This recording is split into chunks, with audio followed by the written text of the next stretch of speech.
আজি 1 আগষ্ট 2025 আমাৰ অসমত বৰেণ্য ব্যক্তিৰ প্ৰতি জনোৱা শ্ৰদ্ধাৰ যি পৰম্পৰা, এই পৰম্পৰাত এটা নতুন কথা সংযোজিত হৈছে। এয়া হ'ল আজিৰ পৰা আপোনালোকে সদৌ অসম ডায়েট বিষয়া সংস্থাই তাপুৰাম টাইট মহোদয়ৰ স্মৃতিত এটি বক্তৃতা অনুষ্ঠানৰ আয়োজন কৰিছে। এয়া কেৱল আপোনালোকে লোৱা এটা উদ্যোগ নহয়, এয়া অসমৰ জাতীয় জীৱনলৈ অত্যন্ত গুৰুত্বপূৰ্ণ অৱদান আগবঢ়াই থৈ যোৱা ব্যক্তিসকলৰ প্ৰতি আমি যি শ্ৰদ্ধা পোষণ কৰিব লাগে, সেই শ্ৰদ্ধাৰ এটা আদৰ্শ।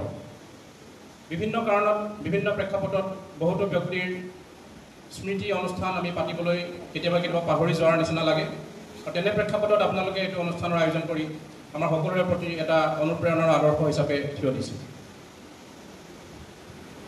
যিগৰাকী ব্যক্তিক আজি স্মৰণ কৰিবলৈ আমি ইয়াত সমবেত হৈছোঁ, সেইগৰাকী ব্যক্তি শ্ৰীযুত তাপুৰাম টাইট মহোদয় কেৱল এগৰাকী ভাষা সাহিত্য সংস্কৃতিৰ পুনৰ মূল্যায়ন কৰা ব্যক্তি হিচাপে নহয়, স্বাধীনতাৰ পৰৱৰ্তী সময়ত ব্ৰিটিছ ঔপনিৱেশিক চেতনাৰ পৰা আমাক মুক্ত কৰি আমাৰ নিজৰ ঐতিহ্য আৰু জাতীয় সংস্কৃতি অনুধাৱন কৰিবলৈ শিকোৱা যিসকল ব্যক্তি, তেওঁলোকৰ মাজৰ এগৰাকী অত্যন্ত গুৰুত্বপূৰ্ণ ব্যক্তি।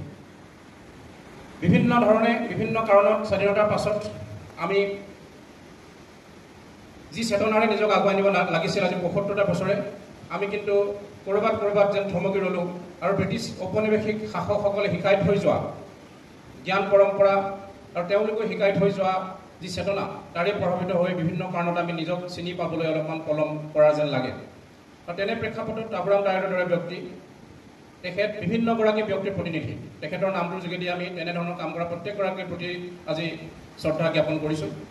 তেনেকুৱা ব্যক্তিসকলে কিন্তু আমাৰ জাতীয় জীৱনটো এই ৫,০০০ বছৰৰ ইতিহাস থকা এই সভ্যতাটোক বুজিবলৈ কিছু সকাহ আৰু কিছু সুবিধা আমাক প্ৰদান কৰিছে। তেনেধৰণে মই কথাখিনি আলোচনা কৰিবলৈ চেষ্টা কৰিম। যিটো বিষয় ইয়াত বাছি লোৱা হৈছে পুনৰ মূল্যায়নৰ কথাটো, স্বাধীনতাৰ পৰৱৰ্তী সময়ত আমাৰ ভাৰতবৰ্ষৰ প্ৰায় সকলো জাতিয়েই নিজৰ ভাষা সাহিত্য সংস্কৃতিৰ পুনৰ মূল্যায়নৰ কাম হাতত ল'বলগীয়া হৈছিল। কোনোবাই হয়তো কিছু দেৰিকৈ, কোনোবাই কিছু আগতীয়াকৈ। অসমীয়া জাতিয়েও নিজৰ ভাষা সাহিত্য সংস্কৃতিৰ পুনৰ মূল্যায়নৰ চেষ্টা স্বাধীনতাৰ পাছতে আৰম্ভ কৰিবলগীয়া আছিল। কিন্তু বিভিন্ন কাৰণত, কাৰণ অসমীয়া জাতি গঠন প্ৰক্ৰিয়াটো ভাৰতবৰ্ষৰ আন বহু জাতিৰ দৰে একে নহয়। অসমীয়া জাতি গঠন প্ৰক্ৰিয়াটো বিভিন্ন ধৰণৰ জটিলতাৰ মাজেদি অহা, বিভিন্ন সময়ত প্ৰব্ৰজন কৰা বহুতো মানুহেৰে সমৃদ্ধ এটা জাতি। পৃথিৱীৰ ভাষাবিদসকলে অসম তথা উত্তৰ পূৰ্বাঞ্চলক ভাষাৰ যাদুঘৰ বুলি কোৱাৰ কথাটোৰ নেপথ্যত বেছিকৈ জড়িত হৈছে অসম নামৰ এই ভূখণ্ড, যাক আমি আজি অসম নামৰ এটা মাটিকালি বা এটা ৰাজনৈতিক সীমাৰে আবদ্ধ কৰিছোঁ।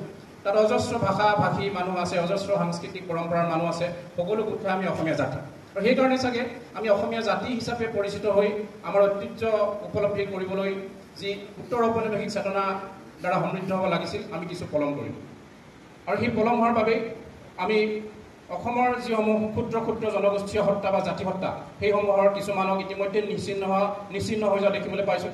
কিছুমানে নিজৰ সংস্কৃতি ইতিমধ্যে একেবাৰে হেৰুৱাই পেলাইছে, ভাষা হেৰুৱাই পেলাইছে, আৰু বহুতো ভাষা সংস্কৃতি আৰু তেওঁলোকৰ সাহিত্য বিপদাপন্ন হ'বলৈ আৰম্ভ কৰিছে। সেই বিপদৰ ফলত আটাইতকৈ বেছি লাভান্বিত হ'ব এই ঔপনিৱেশিক চেতনাৰ যিসকল ব্যক্তি, যিসকলে এক ভাষা, এক সংস্কৃতি, এক জাতিৰ কথা ক'ব খোজে, যিসকলে সমগ্ৰ পৃথিৱীখনকেই একেধৰণৰ চিন্তা চেতনাৰে এটা বাণিজ্যিক আঁতেৰে বান্ধি পেলাব খোজে, তেওঁলোক আটাইতকৈ উপকৃত হ'ব।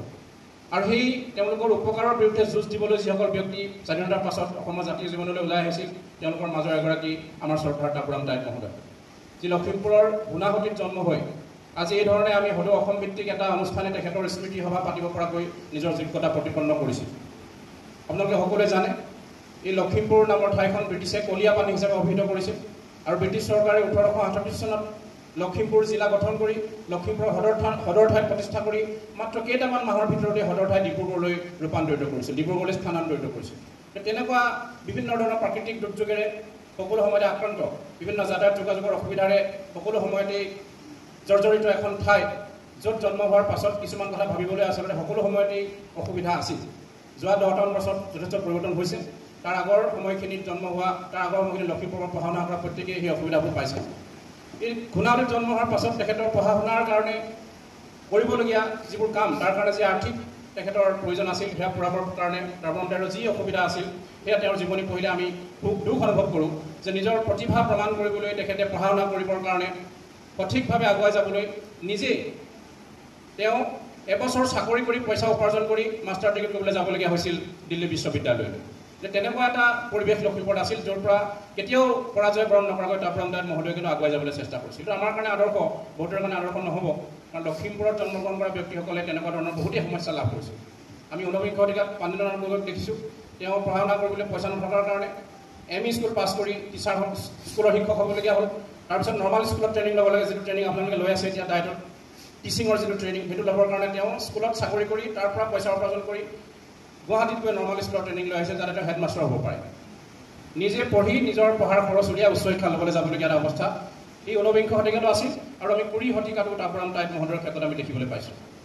কিন্তু সেইখিনি তেখেতে সমৃদ্ধি দিলে, কাৰণ তেখেতে যদি কেনেবাকৈ এই ৱেষ্ট বেংগলত গৈ নপঢ়িলেহেঁতেন, সেই 5টা বছৰ তাত শিক্ষা গ্ৰহণ কৰি তেওঁ তাৰ মানুহৰ যিটো ভাষা সাহিত্য সংস্কৃতিৰ প্ৰতি দায়বদ্ধতা সেইটো নেদেখিলেহেঁতেন, তেতিয়াহ'লে হয়তো তাপৰাম দাস মহোদয় এই ধৰণে স্মৰণ কৰিব পৰাকৈ এগৰাকী পুনৰ মূল্যায়ন কৰা ব্যক্তি হিচাপে ৰূপান্তৰিত নহ'লহেঁতেন।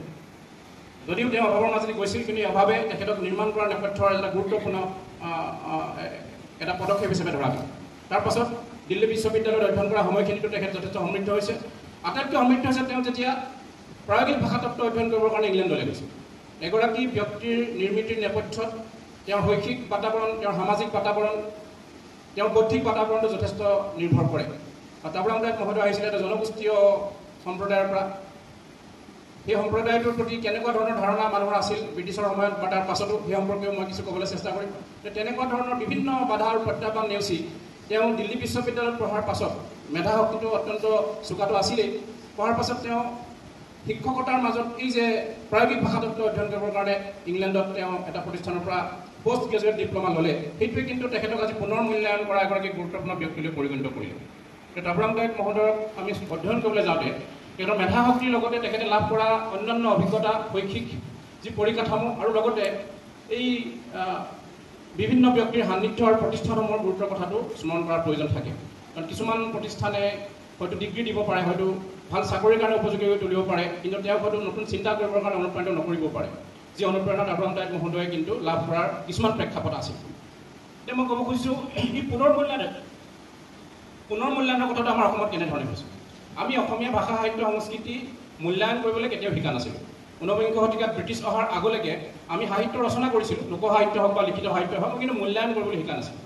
মূল্যায়নটো কৰাৰ কথাটো আমাৰ কাৰণে একেবাৰেই প্ৰাসংগিক নাছিল, আমি বুজিও পোৱা নাছিলোঁ। কিন্তু ব্ৰিটিছ অহাৰ পাছত ভাষা সাহিত্য সংস্কৃতিৰ মূল্যায়নৰ প্ৰসংগটো আহে। কাৰণ ব্ৰিটিছসকলে যদিও ঔপনিৱেশিক শাসক হিচাপে আৰ্থিক লাভালাভৰ কাৰণে ইষ্ট ইণ্ডিয়া কোম্পানী কৰি অসমলৈ আহিছিল, কিন্তু তেওঁলোকে একে সময়তে কিছুমান আন এজেণ্ডাও লৈ আহিছিল, যে আমি যোৱাৰ পাছত এই ঠাইবোৰ আগৰ দৰে ভাৰ্জিন ঠাই হৈ নাথাকে, এই ঠাইবিলাকৰ পৰিৱেশ পৰিস্থিতি সম্পূৰ্ণ সলনি হৈ যাব। সলনি হোৱাৰ আগৰ পৰিৱেশটো সম্পৰ্কে আমি ডকুমেণ্টেশ্যন ৰাখিব লাগে। এই ডকুমেণ্ট কৰাৰ কাৰণে ডকুমেণ্টেশ্যনৰ কাৰণে তেওঁলোকে পৰাপক্ষত কৰা কামটো হ'ল ৰিচাৰ্চ আৰু কিতাপৰ প্ৰণয়ন। কেনেধৰণৰ সভ্যতা সংস্কৃতি ঠাইৰ ওপৰত আছিল তেওঁলোকে প্ৰণয়ন কৰাৰ চেষ্টা কৰিছিল। আৰু ঊনবিংশ শতিকাত তোমালোক পিছপৰা, আমি আহিছোঁ তোমালোকক ধুনীয়া চোলা পিন্ধিবলৈ শিকাইছোঁ, তোমালোকক ভাল ধৰণে চাফা কৰি থাকিবলৈ শিকাইছোঁ, চিকিৎসা শিকাইছোঁ, তোমালোকক যাতায়াত যোগাযোগ শিকাইছোঁ, কিন্তু তোমালোকে আমাৰ পৰা সভ্য হ'বলৈ আৰম্ভ কৰিছোঁ। ব্ৰিটিছসকলৰ চেতনাটো সম্পূৰ্ণভাৱেই সেইটো বিভিন্ন ধৰণে আছিলে, যে তোমালোকক আমি সভ্য কৰিছোঁ। আৰু তেওঁলোকে আজি 5000 বছৰ ধৰি বৰ্তি থকা এই অসমীয়া জাতিটোৰ প্ৰত্যেক জনগোষ্ঠীকেই অসভ্য, পিছ পৰি থকা জাতি জনগোষ্ঠী হিচাপে প্ৰতিপন্ন কৰিবলৈ বিভিন্ন ধৰণৰ তেওঁলোকৰ ৰাজনৈতিক আৰু বৌদ্ধিক দুইটা তেওঁলোকে দুইটা অস্ত্ৰ ব্যৱহাৰ কৰিছিল। ৱেপেন্স কেৱল তেওঁলোকে যে ৰাজনৈতিক ব্যৱহাৰ কৰিছিল নহয়, তেওঁলোকে বৌদ্ধিক অস্ত্ৰও ব্যৱহাৰ কৰিছিল। আৰু সেই অস্ত্ৰৰ যোগেদি আমাৰ মনত জন্ম দিছিল হীনমন্যতা।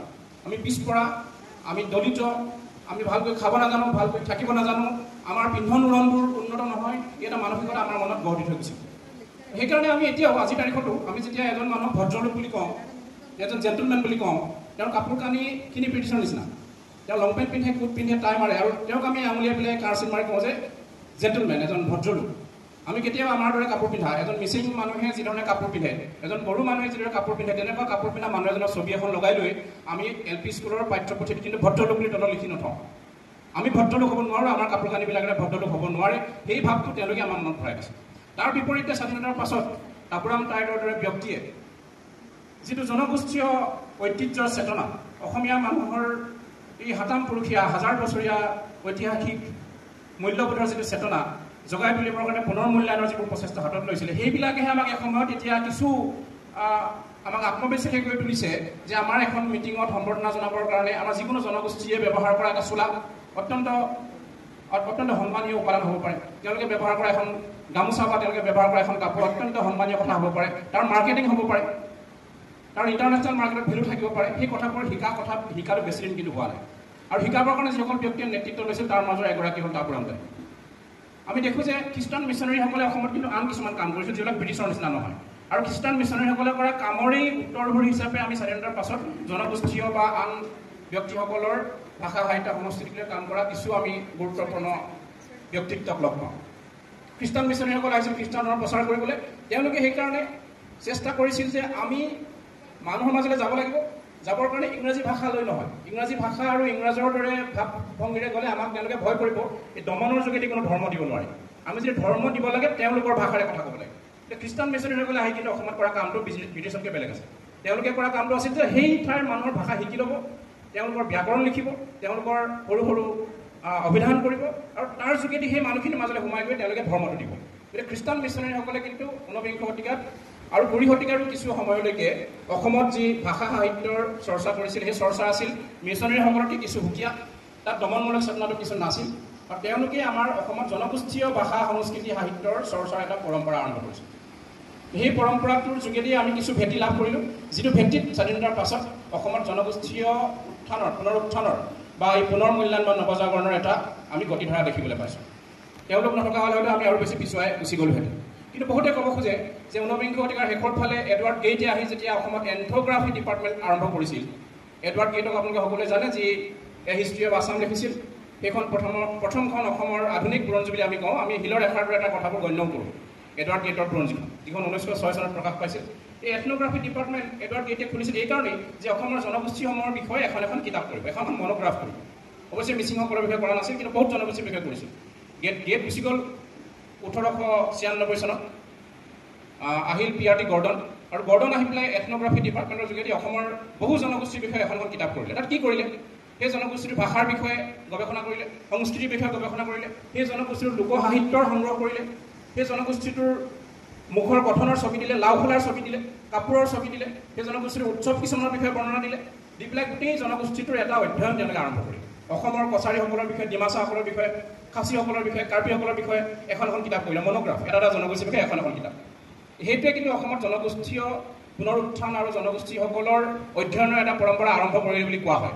কিন্তু তাতো এটা কথা আছে, সেইটোৰ যোগেদি এটা বৰ ডাঙৰ কথা হ'ল যে অসমৰ জনগোষ্ঠীসমূহে তাৰ আগলৈকে সকলো একত্ৰিত হৈ অসমীয়া জাতি হৈ আছিল। তেওঁলোকে অসমীয়া ভাষাটো মূল ভাষা আৰু তেওঁলোকৰ ঘৰত নিজৰ ভাষা কৈ চলি আছিল। কিন্তু ব্ৰিটিছে প্ৰমাণ কৰি দেখুৱালে যে you are not Assamese, you are others. তুমি কছাৰী, তুমি ডিমাছা, বেলেগ কৰি দেখুৱাই দিলে। আনকি লাওখোলাটোৰ গঠন পৰ্যন্ত আঁকি তেওঁলোকে দেখুৱাই দিলে তোমালোক বেলেগ। গতিকে সেই তেতিয়াৰ পৰা কিন্তু ব্ৰিটিছসকলৰ যিটো ৰাজনৈতিক ডিভাইড এণ্ড ৰুল পলিচি, সি বৌদ্ধিক ডিভাইড এণ্ড ৰুল পলিচিলৈও ৰূপান্তৰিত হৈ পেলাই আমাক ইউ আৰ আদাৰ্ছ, অসমীয়াৰ পৰা পৃথক কৰা এটা বেলেগ ধৰণৰ চেষ্টা তেওঁলোকে কৰিলে, যিটো চেষ্টাক বাধা দিবৰ কাৰণে আমি কিছুমান কাম স্বাধীনতাৰ পিছত কৰিবলগীয়া আছিল। মাজে মাজে কিছু হৈছে, কিছু কিন্তু তেওঁলোকৰ মতেই আমাৰ হৈ আছে। আমি মন কৰিব লাগিব তাপুৰাম দাইলে লাভ কৰা যিখন সমাজত ডাঙৰ হৈ পেলাই তেওঁ পুনৰ মূল্যায়নৰ কিছুমান কাম কৰিবলৈ বাধ্য হৈছিল। তাপুৰাম দাইলে যেতিয়া ইয়াৰ পৰা এই কলকাতাৰ পৰা BA পাছ কৰি আহি পেলাই 1 বছৰ শিক্ষকতা কৰিছে, আহি পেলাই তেখেতে য'ত শিক্ষকতা কৰিছে তাত এজন ব্ৰাহ্মণ শিক্ষক আছে, আৰু তাইত ডাঙৰীয়াই ব্ৰাহ্মণ শিক্ষকজনৰ আগত গীতাৰ কেইটামান শ্লোক মাতি শুনাইছে। শ্লোককেইটা মতাৰ পিছত তেওঁ কৈছে যে জনজাতিসকলে কিতাপ পঢ়া উচিত নহয়, এইটো নাপায়, ট্ৰাইবেলসকলে কিতাপ পঢ়িব নালাগে। তাপুৰাম দাইলক তেওঁ কৈছে, তেওঁ ভাবিছে ধেমালি কৰি কৈছে। তাপুৰাম দাইল ডাঙৰ এটা প্ৰবন্ধ লিখিছে, কোনবোৰ কথাত তাপুৰাম দাইলৰ খং উঠে। তেওঁ কৈছে মোৰ খং উঠিছিল তেতিয়া, প্ৰথমে মই ভাবিছিলোঁ ধেমালি কৰি কৈছে, পিছত তেওঁ কৈছে নহয় এইটো চিৰিয়াছ কথা, মনোসংহিতা তুমি পঢ়িবা, তাত লিখা আছে জনগোষ্ঠীয় মানুহে যদি তেওঁ শাস্ত্ৰ পঢ়ে এইটো এটা পাপ, শাস্ত্ৰ পঢ়িব নোৱাৰে, মহিলাটো পঢ়িব নোৱাৰে। গতিকে এই যে আইন নিৰ্মাণ কৰি দিলে মনোসংহিতা নামৰ কিতাপ এখনৰ যোগেদি, সেই কিতাপখনে নিৰ্মাণ কৰা আইনৰ আওতালৈ আহি অসমত জনগোষ্ঠীয় ব্যক্তিসকলক, বিভিন্ন ধৰণৰ নিজা ভাষা সংস্কৃতি থকা ব্যক্তিসকলক ভাৰতবৰ্ষৰ এই মূল সুঁতিৰ জ্ঞানবোৰ ল'বলৈ বহুত নালাগে বাধা দি থকা।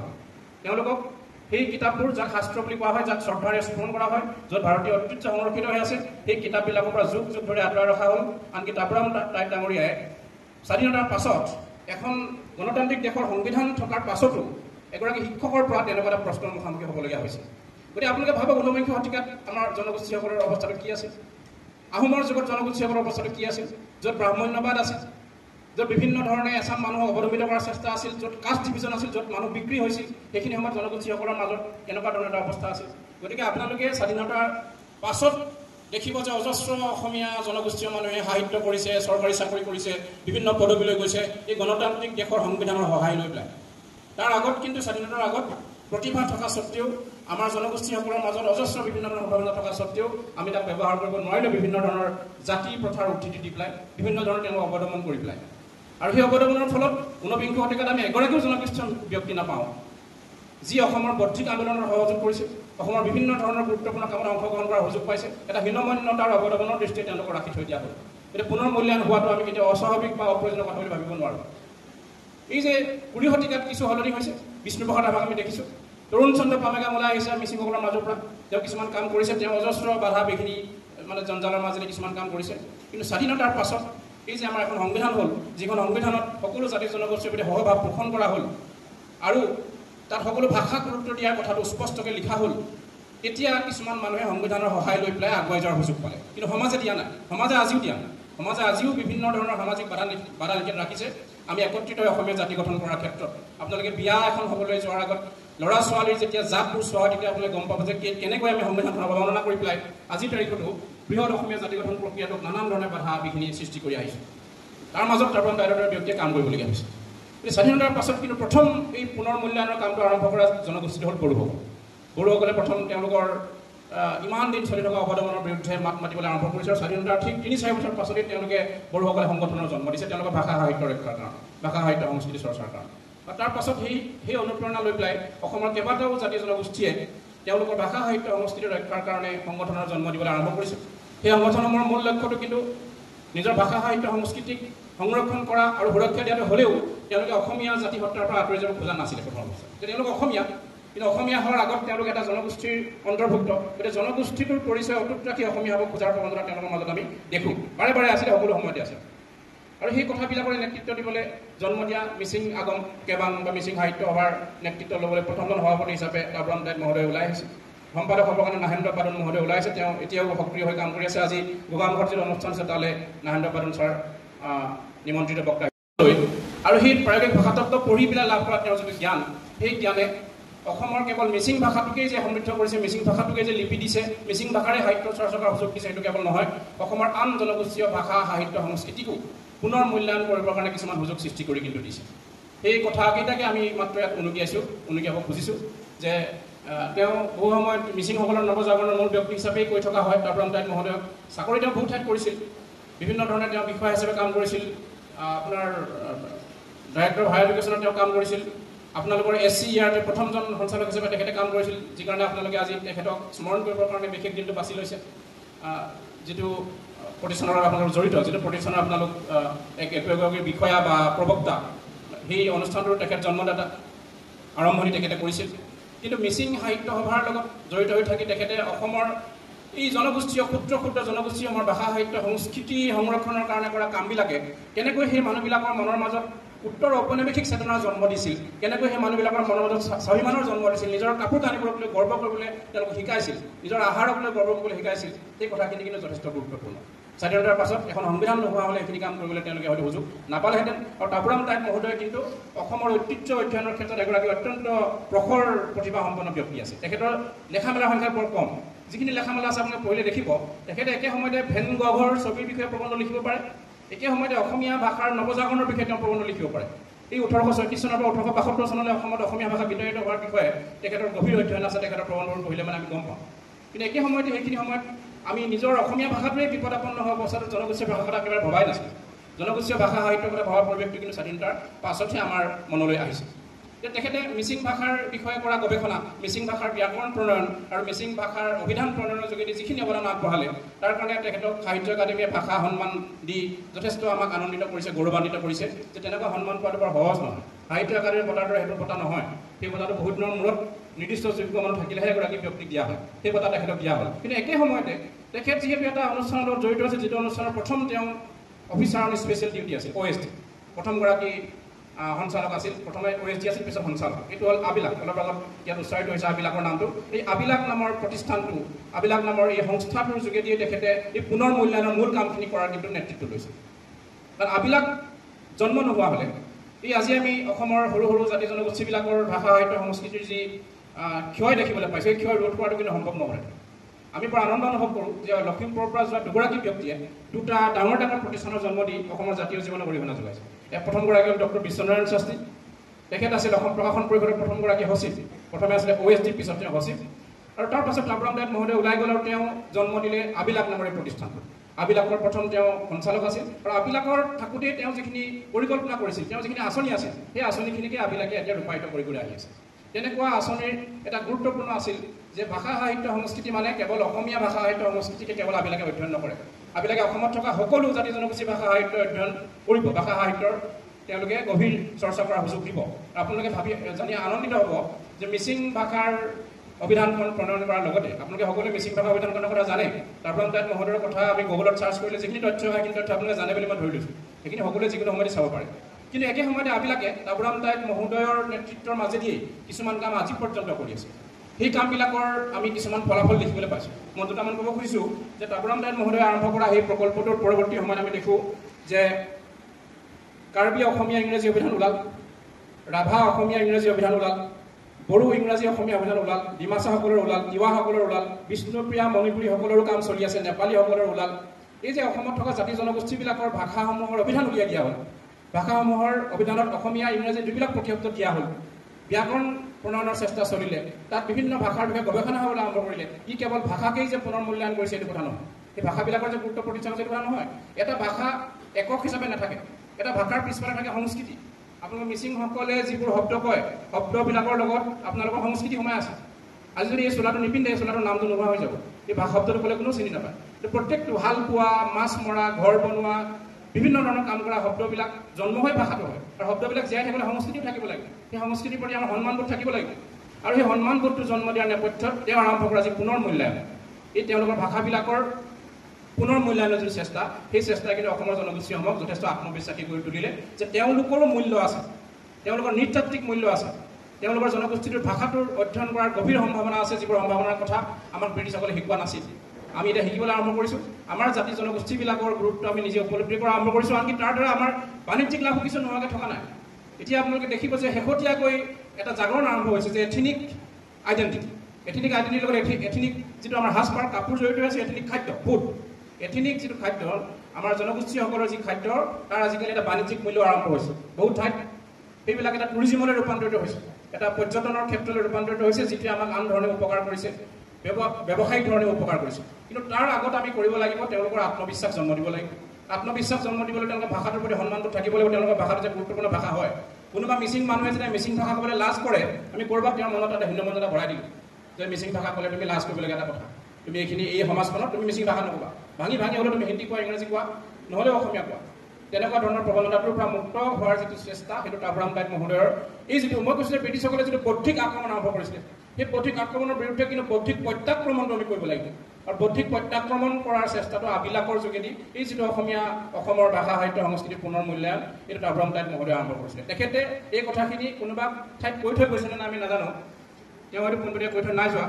যদি কৈ গৈছে বেলেগ কথা, মই এতিয়ালৈকে পঢ়িবলৈ নাই পোৱা। যদি কৈ থৈ যোৱাও নাই, আমি উপলব্ধি কৰোঁ যে সেই অস্ত্ৰপাত ব্যৱহাৰ নকৰা হ'লে হয়তো এই আবিলাক জন্ম হোৱাৰ পৰা এতিয়া 2025 চনলৈকে আমি বহু বস্তু হেৰুৱাই পেলালোহেঁতেন। জন্ম নোহোৱা হয়, আবিলাক জন্ম হৈ যিদিনা ৰক্ষা কৰিলে। একে সময়তে সেই তাপৰাম দাস মহোদয়ে আমাৰ অসমীয়া ভাষা সাহিত্য সংস্কৃতিৰ পুনৰ মূল্যায়নৰো কিছুমান কাম কিন্তু হাতত লৈছে। এইটো খুব আনন্দ লাগে যে তেওঁ দায়বদ্ধতা কেৱল নিৰ্দিষ্ট জনগোষ্ঠী এটাৰ মাজতে আবদ্ধ হৈ কেতিয়াও থকা নাছিল। আপোনালোকে জানে যে তেওঁ অত্যন্ত মেধাসম্পন্ন এগৰাকী ব্যক্তি আছিল আৰু তেওঁৰ বন্ধুত্ব আছিল অসমৰ অত্যন্ত মেধাসম্পন্ন বিভিন্ন ব্যক্তিৰ লগত। তেওঁ জ্যেষ্ঠ আছিল হোমেন বৰগোহাঁই মহোদয়, আৰু হোমেন বৰগোহাঁইৰ অসমীয়া জাতীয় জীৱনলৈ যিমান অৱদান আপোনালোকে সকলোৱে জানে। তাপৰাম দাস হোমেন বৰগোহাঁইৰ নিজৰ ভাতৃদৰে আছিল, বিভিন্ন লেখাত হোমেন বৰগোহাঁই লিখিছে। আনকি তাপৰাম দাস মহোদয়ৰ মৃত্যুৰ পাছত অতি সোনকালে আবিলাকে যিখন কিতাপ প্ৰকাশ কৰি উলিয়াইছে তাপৰাম দাস ছাৰৰ বিষয়ে, সেইখনৰো সম্পাদক আছিল হোমেন বৰগোহাঁই ছাৰ। ছাৰে অতি লৰালৰিকৈ সেইখন ছপা কৰি উলিয়াইছে, সেই কামটো কৰি উলিয়াইছে। গতিকে সেই এটা বন্ধুত্ব আৰু সান্নিধ্যৰে আমাৰ লখিমপুৰৰ হেমেন্দ্ৰ কুমাৰ গগৈ ছাৰ যি লখিমপুৰত নৰ্থ লখিমপুৰ কলেজখনক আজি এইটো অৱস্থালৈ নিলে, তেওঁৰ লগতো তাপৰাম দাসৰ বন্ধুত্ব আছে। এই সকলো বন্ধুত্বৰ মাজেদি তেওঁৰ পৰা আন কিছুমান কাম আছিল যে আমি বৃহত্তৰ যদি অসমীয়া জাতি হত্যাৰ কথা কওঁ, এই জাতি হত্যাটোৰ লগত জড়িত ব্যক্তিসকলৰ মাজত আত্মবিশ্বাস গঢ়ি তোলা আৰু পুনৰ মূল্যায়নৰ কিছুমান কাম হাতত লোৱা। কাৰণ যদি আমি জ্ঞানেৰে কাম নকৰোঁ, আৱেগেৰে কোনো কাম সম্পন্ন নহয়। আৱেগেৰে মাত্ৰ এসপ্তাহ দুসপ্তাহ এমাহৰ কাৰণে এটা কাম আৰম্ভ হ'ব পাৰে, কিন্তু দৃষ্টি নাথাকে। আমি সদায় গভীৰ জ্ঞানেৰে কৰা কামটোৱে দৃষ্টি থাকিব, ভৱিষ্যতে সেই আমাক উপকাৰ কৰিব পাৰে।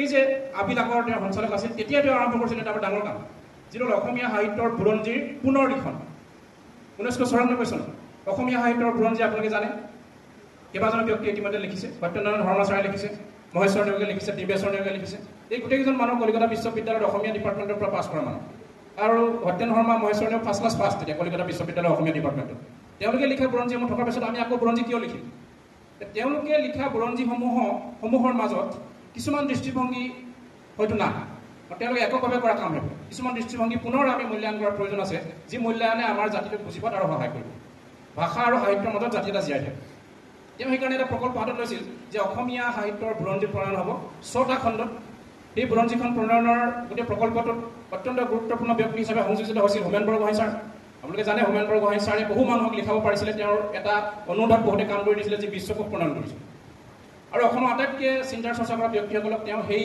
অসমীয়া সাহিত্যৰ বুৰঞ্জীৰ 6টা খণ্ডৰ সম্পাদনাৰ দায়িত্ব প্ৰদান কৰিছিল এটা খণ্ডৰ সম্পাদনাৰ দায়িত্ব হোমেন বৰগোহাঁই ছাৰে লৈছিল আৰু সকলোৱে অনুভৱ কৰাৰ দৰে প্ৰথম হোমেন বৰগোহাঁই ছাৰে দায়িত্ব লোৱা খণ্ডটোৱে প্ৰকাশ হৈছিল অসমীয়া সাহিত্যৰ বুৰঞ্জী 6টা খণ্ড এই যে 6টা খণ্ডৰ অসমীয়া সাহিত্যৰ বুৰঞ্জী ইয়াত কিন্তু সত্যনাৰায়ণ শৰ্মা মহেশ্বৰ নেওগ বা দিমেশ্বৰ নেওগ ছাৰে কৰাৰ দৰে ৰিপিটেশ্যন তাত নাই তেওঁলোকে কৰা কামবিলাকৰে পুনৰাবৃত্তি নাই ইয়াত আছে কি প্ৰেক্ষাপটত কেনেকুৱা ধৰণৰ সামাজিক ৰাজনৈতিক আৰু বৌদ্ধিক বাতাবৰণৰ মাজেদি সেই সাহিত্য কৰ্মসমূহ ৰচিত হৈছিল আৰু সেই সাহিত্য কৰ্মসমূহৰ 3টা খণ্ডৰ মাজত আমি হোৱা দেখিবলৈ পাওঁ অৱশ্যে তেনেকৈ 5টা খণ্ড ওলাইছে এটা খণ্ড ওলাবলৈ এতিয়াও বাকী এই 1994 চনৰ পৰা এটা খণ্ড এতিয়া ওলাবলৈ এতিয়াও বাকী মানে 30 বছৰ পাৰ হৈ যোৱাৰ এটা সময়লৈকে এটা খণ্ড ওলোৱা নাই হয়তো ওলাব তাৰো কাম চলি আছে এই খণ্ডকেইটাই কিন্তু আমাক বিশেষকৈ আমি সাহিত্যৰ ছাত্ৰৰ কাৰণে অনুভৱ কৰোঁ যে সাহিত্যৰ পুনৰ মূল্যায়ন কি ধৰণে জৰুৰী আমাক অসমীয়া সাহিত্যক নতুন ধৰণে চাবলৈ শিকায় কাৰণ ঔপনিৱেশিক দৃষ্টিভংগীৰ পৰা আমি মুক্ত হৈ নতুন ধৰণে আমাৰ ভাষা সাহিত্য সংস্কৃতিক যদি চাবলৈ নিশিকোঁ তেতিয়াহ'লে আমি সঠিক মূল্যায়ন কেতিয়াও কৰিব নোৱাৰিম আটাইতকৈ ডাঙৰ কথাটো হ'ল আমি কেতিয়াও গৰ্ব কৰিব নোৱাৰিম যে আমি এটা জাতি হয় আমি এটা ঐতিহ্যপূৰ্ণ জাতি হয় আমাৰ কিছুমান কাম কোনোবাই শিকাই দিয়া মানে কৰি থকা নাই আমি বহু আগৰে পৰা আমি কিছুমান কথা জানো ডাবুৰাম টাইট ছাৰৰ ৰচনাসমূহত মিচিং ভাষাত লিখা ৰচনাসমূহত মই যিহেতু অলপ আগত উল্লেখিত হৈছিলে মই যিহেতু এগৰাকী গৱেষকক ডাবুৰাম টাইট ছাৰৰ জীৱনৰ কৃতি সম্পৰ্কে গৱেষণা কৰিবলৈ দায়িত্ব দিছোঁ মই দেখিছোঁ যে বিভিন্ন কাৰণত ডাবুৰাম টাইট ছাৰৰ দৰে ব্যক্তিৰ চৰ্চাটো আপোনালোকে কৰা চৰ্চাটোৱে আমাক এটা বুজাইছে যে আপোনালোকৰ মনতে ভাৱটো আছে কিন্তু বহু মানুহৰ মাজত নাই ডাবুৰাম টাইট ছাৰৰ দৰে ব্যক্তি ঢুকাল তাৰপিছত তেওঁৰ বিষয়ে কৰিবলগীয়া অধিক চৰ্চা যাৰ যোগেদি এজন আমি দ্বিতীয় তৃতীয় চতুৰ্থ ডাবুৰাম টাইটৰ নিচিনা ব্যক্তি পাব পাৰোঁ সেই চৰ্চাটো আমাৰ কিন্তু নাই মই এগৰাকী গৱেষকক ডাবুৰাম টাইট ছাৰৰ জীৱনৰ কৃতিৰ বিষয়ে গৱেষণা কৰাৰ দায়িত্ব দিছোঁ আৰু তেওঁৰ লগত মই নিজেও যিটো পঢ়িব লাগে মানে গৱেষকজনৰ সমানে তত্ত্বাৱধায়কেও পঢ়িব লাগে তেওঁৰ বিষয়ে পঢ়া শুনা কৰোঁতে আমি দেখিছোঁ মিচিং ভাষা মই পঢ়িব নোৱাৰোঁ তেওঁ আকৌ মিচিং ভাষা পঢ়িব পাৰে মোৰ গৱেষকজনে তেওঁ মিচিং ভাষাত লিখাবোৰ মোক বুজাই দিয়ে কৈ দিয়ে দেখিছোঁ তেওঁ আন কিছুমান কামো কৰিছিল যেনেকৈ আমাৰ খাদ্য অভ্যাসত থকা যি গুণাগুণ আমাৰ খাদ্য অভ্যাসত থকা যি ঔষধি ফলাফল এইবিলাক সম্পৰ্কীয় ডাবুৰাম টাইট ছাৰৰ কিছুমান ৰচনাৰ মাজত আমি দেখিবলৈ পাইছোঁ এইখিনি ভাবি আচৰিত লাগে যে আমি 5000 বছৰ ধৰি ঐতিহ্য থকা এটা জাতি তাৰ আগলৈকে আমি যাব পৰা নাই হয়তো তাৰ আগতে মানুহ আছিল এটা জাতি এনেইতো বৰ্তি থকা নাই তেওঁলোকে যদি চিকিৎসা কৰিব নাজানে তেওঁলোক খাদ্য অভ্যাসত যদি ঔষধি গুণাগুণ নাথাকে তেতিয়াহ'লে মানুহখিনি কেনেকৈ জীয়াই থাকিব বিভিন্ন মহামাৰীত মানুহ মৰি শেষ হৈ থাকিব কিন্তু আমাৰতো কেতিয়াও আমাৰতো এটা বিৰাম আমি দেখা নাই অসমীয়া জাতিটো এইখিনি মানে এজনো মানুহ নোহোৱা হ'ল মানুহখিনি আন ঠাইৰ পৰা আহিলে আমি দেখা নাই গতিকে এই যে নিৰৱচ্ছিন্ন এটা গতিধাৰা আমাৰ জাতিটোৰ আছে তাৰ লগত নিশ্চয় আমাৰ এই জাতীয় জীৱনটোত আন কিছুমান উপাদানৰ গুৰুত্ব আছে তাৰে এটা হ'ল ঔষধ আৰু খাদ্য সেইবিলাকৰ কথাও ডাবুৰাম টাইট ছাৰৰ ৰচনাসমূহত আমি দেখিবলৈ পাইছোঁ বিশেষকৈ মিচিং ভাষাত লিখা ৰচনাসমূহ আৰু তেওঁ মিচিং ভাষাত লিখাৰ লগে লগে মিচিং ভাষাত লিখিবলৈ এচাম উদ্যমী নতুন মানুহ ওলাই আহিল ফলত মিচিং ভাষাত সাহিত্য ৰচনা কৰা ব্যক্তিৰ সংখ্যা এটা যথেষ্ট বড়োসকলেতো আগবাঢ়ি গৈ পেলাই বড়ো ভাষাত সাহিত্য একাডেমী বঁটা পৰ্যন্ত লোৱাৰ ব্যৱস্থা কৰিলে মিচিংসকল এইটো পৰ্যায়লৈকে এতিয়ালৈকে অহা নাই কিন্তু এতিয়া আমি দেখিছোঁ যে কিছুমান কাম আজি টাইপটোতে আৰম্ভ হৈছে আজি গোগামুখত যিটো ডাবুৰাম টাইট মহোদয়ৰ মিউজিয়াম আৰু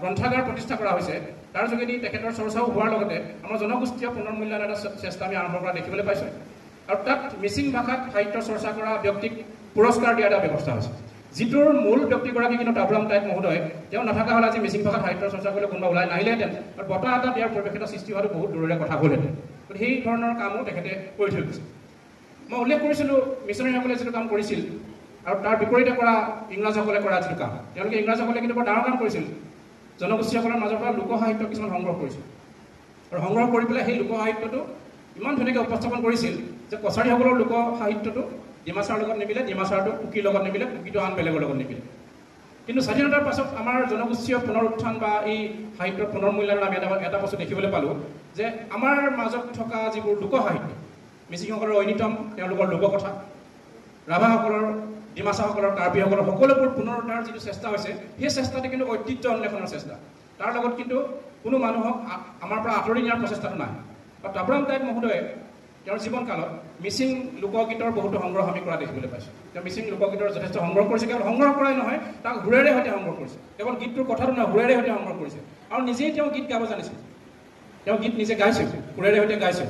আনকি মিচিং ভাষাত আধুনিক গীতো তেওঁ লিখিছিল, যে আধুনিক গীত লিখিবৰ কাৰণেও মিচিং ভাষাটো যে যোগ্য সেইটো তেওঁ প্ৰতিপন্ন কৰিছিল। এটা ভাষা শক্তিশালী হ'বলৈ হ'লে ভাষাটোত বিভিন্ন যোগ্যতা থাকিব লাগিব, সেই ভাষাটোত শিক্ষা গ্ৰহণ কৰাৰ ব্যৱস্থা থাকিব লাগিব, সেই ভাষাটোত নতুন নতুন ধৰণৰ কাম কৰাৰ ব্যৱস্থা থাকিব লাগিব। অসমীয়া ভাষাটোৱে এতিয়াও মেডিকেল এডুকেশ্যন বা ইঞ্জিনিয়াৰিং এডুকেশ্যনৰ কাৰণে যোগ্যতা অৰ্জন কৰা নাই। অসমীয়া ভাষাটো বিভিন্ন সময়ত পিছ পৰি থকাৰ এটা কাৰণ সেইটো যে আমি এতিয়ালৈকে কাৰিকৰী শিক্ষা বা চিকিৎসা বিজ্ঞানৰ শিক্ষা অসমীয়া ভাষাত গ্ৰহণ কৰিব পৰা অৱস্থালৈ অহা নাই।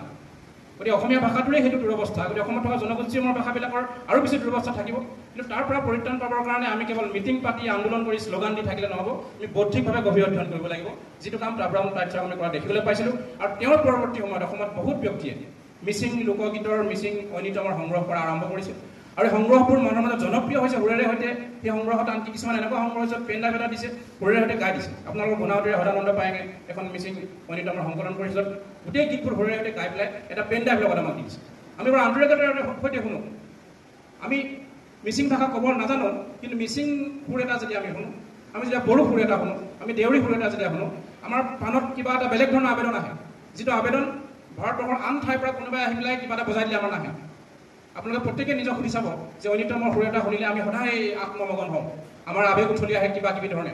আমি যেতিয়া বড়োসকলৰ মানে বাগৰুম্বা সুৰ শুনো, আমাৰ প্ৰাণত নিজৰ কিবা এটা শুনাৰ দৰে ভাৱ এটা সদায় আহে। কাৰণ আমি একেলগে বহু বছৰ বাস কৰিছোঁ, হাজাৰ বছৰ বাস কৰিছোঁ, কিন্তু আমাৰ চেতনাৰ মাজত তেওঁলোকৰ সুৰবোৰ, তেওঁলোকৰ কথাবোৰ সোমাই আছে। কিন্তু সোমাই যে আছে কথাটো কোনে বুজাই দিব আমাক? আমি যে একত্ৰিত হৈ পেলাই এটা ডাঙৰ জাতি হত্যা হৈ আছিলোঁ, আৰু এই জাতি হত্যাটো ক্ষুদ্ৰ ক্ষুদ্ৰ জনগোষ্ঠীয় হত্যাৰ দ্বাৰা গঠিত, প্ৰত্যেকক সন্মান কৰিব জনা এটা প্ৰৱণতা আমাৰ আছিলে, সেইটো আমাক কোনে শিকাই দিব? আমাক ব্ৰিটিছে ঔপনিৱেশিক চেতনাৰে সদায় বিভেদ আমি চেতনাটা ভৰাই থৈ গুচি গ'ল। আমি ইজনে সিজনক হেয় প্ৰতিপন্ন কৰা যিটো চেষ্টা ৰজাৰ্টনাত আছিল, সেইটো আমি বৰ্তাই থকা দেখিবলৈ পালোঁ। কিন্তু স্বাধীনতাৰ পাছত আমি তাৰ বিপৰীতে কাম কৰাৰ যিটো প্ৰৱণতা, সেই প্ৰৱণতাটো জন্ম দিয়াৰ ক্ষেত্ৰত কেইজনমান ব্যক্তিয়ে চেষ্টা কৰিছে। বিষ্ণুপ্ৰসাদ ৰাভাই যথেষ্ট চেষ্টা কৰিছিল। ৰাভাৰ চেষ্টা কৰা আপোনালোকে দেখিব, ৰাভাৰ গীতবোৰ আপোনালোকে বহুত ভাল পায়, ৰাভাৰ সুৰবোৰ যে ভাল পায়, তাৰ কাৰণটো হ'ল ৰাভাই আমাৰ জনগোষ্ঠীবিলাকৰ পৰা সুৰবোৰ নি পেলাই গীতবোৰ কৰিছিল। বিষ্ণুপ্ৰসাদ ৰাভা ওলাই আহিছে জনগোষ্ঠী সম্প্ৰদায় বড়োসকলৰ মাজৰ পৰা। তাৰপিছত আন ধৰণে কাম কৰিবলৈ ওলাই আহিছে তাপৰাম টাইট মহোদয়। আনকি তাপৰাম টাইট মহোদয়ে NEP 2020 কোৱা কথা এটা কাহিনীবাই কৈছিল যে মাধ্যমিক আৰু প্ৰাথমিক পৰ্যায়ৰ ল'ৰা ছোৱালীবোৰক নিজৰ মাতৃভাষাটো কিছুমান কথা শিকাব লাগে, যিটো মাতৃভাষা তেওঁৰ প্ৰথম মাতৃভাষা, জনগোষ্ঠীয় যিটো ভাষা। তেওঁ তাহানিয়ে কৈছিল, বাৰে বাৰে কৈছিল, কোনেও নামানিলে, কোনেও নুশুনিলে। কিন্তু NEP 2020 তেওঁ দেখিবলৈ নাপালে, তাৰ আগত তেওঁ ঢুকাল। NEP 2020 এতিয়া কৈছে যে শিশুসকলক প্ৰথম জ্ঞান ল'বৰ কাৰণে তেওঁলোকৰ নিজৰ ভাষাটোৰ সুবিধা দিব লাগে। আমাৰ অসমতো এতিয়া কেইবাটাও ঠাইত, বহু ঠাইত জনগোষ্ঠীয় সৰু সৰু ভাষাবিলাকেৰে জ্ঞান লোৱাৰ সুবিধা দিয়া হৈছে। সেইটো সুবিধাৰ যোগেদি ছাত্ৰ ছাত্ৰীসকলৰ মানসিক উত্তৰণ যে অধিক হোৱাটো সম্ভৱ, তেওঁলোকে নিজৰ ভাষাটোৰ প্ৰতি, সংস্কৃতিৰ প্ৰতি শ্ৰদ্ধাশীল হোৱাটো তাত সম্ভাৱনা আছে, সেই কথাটো কিন্তু তাপৰাম টাইট ছাৰে বহু আগতে অনুভৱ কৰিছিল। এই কথাখিনিৰ যোগেদি আমি তাপৰাম টাইট ছাৰক আজি প্ৰথমটো স্মাৰক বক্তৃতাত স্মৰণ কৰিবলৈ চেষ্টা কৰিলোঁ। আপোনালোকে পৰম ধৈৰ্যৰে আজি এই গ্ৰীষ্মকালীন যথেষ্ট অসুবিধাজনক পৰিৱেশতো মনোযোগেৰে সৈতে বক্তৃতাটো শুনাৰ কাৰণে মই ধন্যবাদ জ্ঞাপন কৰিছোঁ। এটা বক্তৃতাত মাত্ৰ তাপৰাম টাইট ছাৰৰ গভীৰ বিশ্লেষণ কৰাটো নিশ্চয় সম্ভৱ নহয়। মই মাত্ৰ দুৱাৰখন খুলি দিবলৈহে চেষ্টা কৰিছোঁ, মোৰ ধৰণে আপোনালোকৰ আগত কথাখিনি উপস্থাপন কৰিবলৈ চেষ্টা কৰিছোঁ। আশা কৰিছোঁ যে আমাৰ সকলোৰে সন্মিলিত চেষ্টা তাপৰাম টাইট ছাৰৰ দৰে ব্যক্তিৰ যি অৱদান, তাৰ মূল্যায়ন হোৱাৰ এটা বাতাবৰণ, এটা পৰিৱেশ আপোনালোকে মুকলি কৰিছে। আৰু পৰিৱেশটোত আমি ক্ৰমান্বয়ে সকলোৱে যদি যাহা যাবলৈ শিকোঁ, তেতিয়াহ'লে আমাৰ জাতীয় জীৱনলৈ অৱদান আগবঢ়োৱা ব্যক্তিসকল কেতিয়াও উপেক্ষিত নহয়। তেওঁলোকৰ দ্বাৰা আমিও অনুপ্ৰাণিত হৈ থকাৰ, তেওঁলোকক আদৰ্শ হিচাপে গ্ৰহণ কৰাৰ পৰিৱেশ এটা লাভ কৰিম। আয়োজকসকললৈ পুনৰ মই ধন্যবাদ জ্ঞাপন কৰিছোঁ আৰু বক্তৃতা ইমানতে সামৰণি মাৰিছোঁ। ধন্যবাদ।